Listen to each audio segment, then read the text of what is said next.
ইয়া জাল জালালি ওয়াল ইকরাম, এটা যদি আপনি 111 বার পড়ে পানিতে ফু দিয়ে আপনার ঘরের চারপাশে ছিটিয়ে দেন, তাহলে 3টা উপকার আপনি পাবেন ইনশাআল্লাহ তাআলা। আপনি মনে রাখবেন যে ইয়া জাল জালালি ওয়াল ইকরাম এটা অনেক গুরুত্বপূর্ণ একটি দোয়া। এই দোয়াটিতে আল্লাহ তাআলা অনেক ফজিলত রেখেছেন, অনেক কিছু এই দোয়ার মধ্যে আল্লাহ তাআলা রেখেছেন। এজন্য আপনি এই দোয়ার আমল সবসময় করবেন।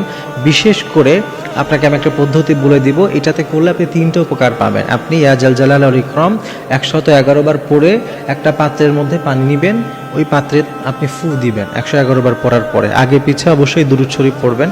ফু দেওয়ার পরে ঘরের চারপাশে যদি আপনি ছিটিয়ে দেন, তাহলে 1 নম্বরে দুষ্টু জিনের উপদ্রব থেকে আল্লাহ তাআলা আপনাকে রক্ষা করবেন। ওই বাসায় যত সদস্য থাকে তারা রক্ষা পাবে। যদি আপনি বাসার চারপাশে আপনার যতগুলো ঘর আছে ঘরে ছিটিয়ে দিলেন, বাসার চারপাশে ছিটিয়ে দিলেন, দুষ্টু জিনের উপদ্রব থেকে আপনি বাঁচবেন। 2 নম্বরে বিভিন্ন রকমের বিপদ আপদ থেকে আল্লাহ তাআলা আপনাকে রক্ষা করবেন।